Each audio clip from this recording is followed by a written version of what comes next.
watching out for you. This is NewsWatch 12 Breaking News.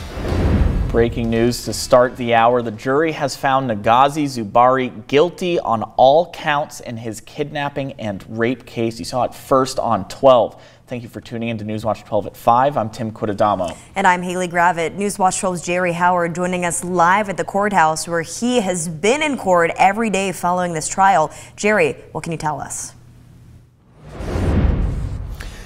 Yeah, Haley, Tim, that verdict came in just the past 30 minutes, really the past 20 minutes, when 12 jurors were polled by the judge and said guilty on every count. He even asked about sub-points that they must prove to have a guilty conviction, and they all unanimously agreed guilty on all points, on all 7 counts. That includes 2 counts of kidnapping, 1 sex crime, and 4 counts of felony weapons and ammunition charges.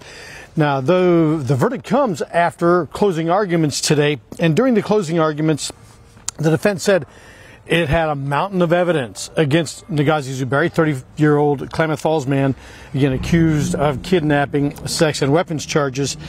And I just talked to Michael Berthoff a minute before we went on the air here. He's the lead defense counsel. He said it wasn't a matter that he felt like he needed to move a mountain. He just needed to point out discrepancies, which he did in his closing argument, saying, for example, that one woman witness who said she was a kidnapped victim of Zuberi's, that her injuries maybe didn't match her story. But at the federal courthouse, even that came after another twist today. Zuberi himself told the judge he wanted to testify. He wanted to do it today. The problem with that is the defense had already closed its case, rested its case yesterday, so evidence had already concluded. In fact, the prosecution had already made its closing statements when they pointed out that Zuberi had taken 2 women against their will, held them captive across state lines, makes it a federal case, and that he used weapons in that process that brought weapons and ammunition charges. The judge reminded him that he had told the court yesterday he would waive his right to testify, and defendants in cases, criminal cases, have a right to not testify, to self-incriminate.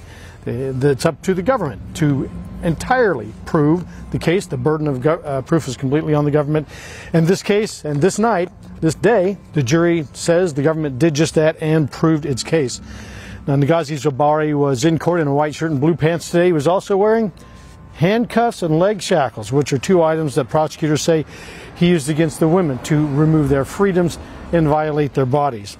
Zuberi's mom also was in court today. She is probably now on a flight back to Alabama. She said it was a 3 o'clock flight, but she had defended him today, but said she is sorry to the victims if, in fact, this is true, and she never thought this would happen. Reporting live at the federal courthouse, where we'll be at 6 o'clock as well, Jerry Howard, NewsWatch 12. Tim, Haley?